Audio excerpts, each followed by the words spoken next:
Olá, meus amigos, tudo bem com vocês? Hoje nós iremos conversar sobre uma heresia cristã chamada de donatismo. Ela surge no século IV e vai até o século VII depois de Cristo. Foi fundada por Donato de Casa Nigra, ou Donato de Casas Negras. Devido ao nome do seu fundador, Donato, passou a ser donatismo. O seu fundador, o Donato, é um bispo do norte da África, na Numídia, em Cartago. O donatismo surge no ano de 306 depois de Cristo. Segundo alguns outros comentadores, teria surgido no ano de 311 depois de Cristo. A doutrina se mostra forte na África e ali permanece até a extinção do cristianismo na região pelos muçulmanos. Há um rompimento da Igreja do Norte da África com a Igreja Católica. Os bispos da Numídia não reconhecem a legitimidade da consagração de Ceciliano, que seria o novo bispo da cidade de Cartago. A alegação é que tanto este, o Ceciliano, quanto aqueles que o ordenaram, tinham traído a fé cristã durante a grande perseguição ocorrida no governo de Diocleciano,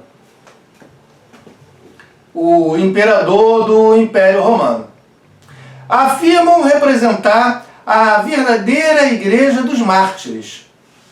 Para os donatistas, aqueles que durante as perseguições haviam entregue os livros sagrados aos perseguidores para se salvarem de ser presos, torturados e mortos, eram todos traidores da verdadeira fé cristã. Por esse motivo que eles não aceitavam o Ceciliano como bispo e também aqueles que o ordenaram. Consideravam todos esses traidores da fé cristã, por causa do seu comportamento durante a perseguição do imperador Diocleciano.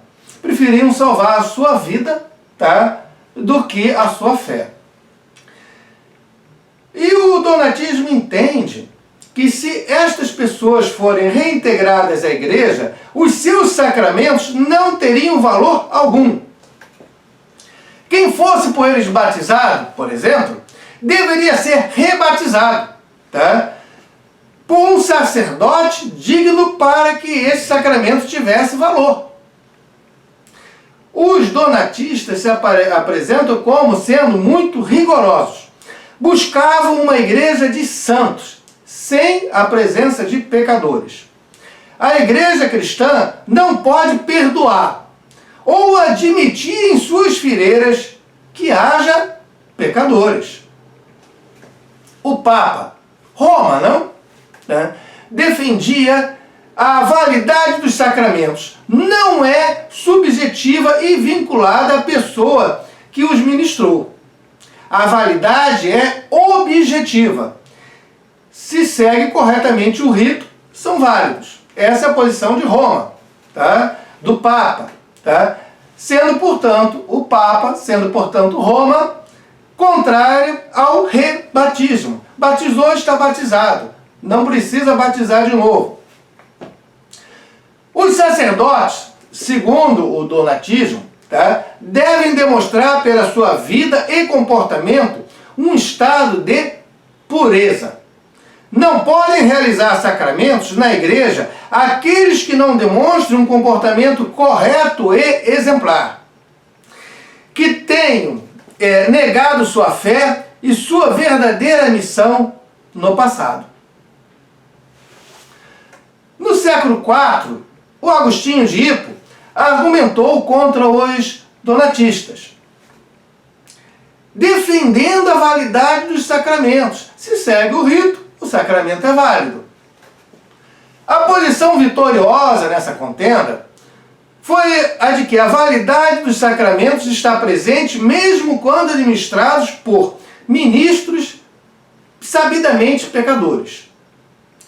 A graça de Deus não estaria restrita à santidade pessoal dos clérigos. Então foi condenado como uma heresia pelo concílio de Arles em 314 d.C. e depois também por vários outros concílios. Essa posição da igreja é válida até hoje. Você vê que padres que sejam acusados de pedofilia ou qualquer crime, os seus sacramentos continuam válidos. Inclusive, se eles forem readmitidos na igreja, seus sacramentos continuam a ter valor. Porque o importante é o rito, é a ritualística, não é a pessoa que faz o sacramento. Essa é a posição vencedora, adotada até hoje pela Igreja Católica Apostólica Romana. Mas para os donatismos, entre o século IV e VII d.C., não. Né? Se o sacerdote é pecador, se ele renegou a sua fé, se ele escolheu ficar vivo, não ser torturado, não ser preso, e entregou ali os livros, toma, esses aqui são os meus livros sagrados, tá? Não sou cristão não, pode ficar com esses livros todos. Então ele não é digno. Se ele batizou alguém, esse batismo não tem valor. Ele não pode ser bispo. Então é fácil entender porque que houve esta cisão, tá, com a Igreja Católica. Imagina aqueles sacerdotes que se mantiveram fiéis à fé, que sofreram as consequências, tiveram de fugir, viram os seus amigos serem mortos, torturados. Aí de repente é eleito como bispo da cidade de Cartago uma pessoa que sabidamente havia entregue os livros sagrados aos perseguidores, havia negado o cristianismo, havia negado a sua fé. Tá? Então, plenamente compreensível, tá, o sentimento, tá, que gerou o donatismo. Gente, é até uma questão muito interessante. Qual é a sua opinião sobre isso? Os donatistas estão certos ou não? Se põe no lugar dessas pessoas. De repente você está ali e está vendo uma perseguição aos cristãos, você se mantém fiel, você vê outras pessoas que se mantiveram fiéis sendo presas, torturadas e executadas, mortas, de forma cruel. E após passada a perseguição, você vê uma das pessoas que, para se safar, para evitar de ser torturado, para evitar de ser preso, para evitar de ser morto, pegou todos os livros, porque os livros na época eram manuscritos, gente. Tá? O Novo Testamento, os livros sagrados, tá? As cartas dos apóstolos. Pegou os livros todos que possuía e entregou para os perseguidores. Pode queimar, pode destruir. Eu não sou mais cristão, não. Aí você vê uma pessoa dessa ser eleita bispo da sua cidade. Tá? Você ia se sentir como? Quero saber a sua opinião. Tá bom? E deixa o teu comentário aí no vídeo. Se inscreva no canal. Tá bom? Olha, muito obrigado pela presença até aqui. Valeu mesmo. Até mais.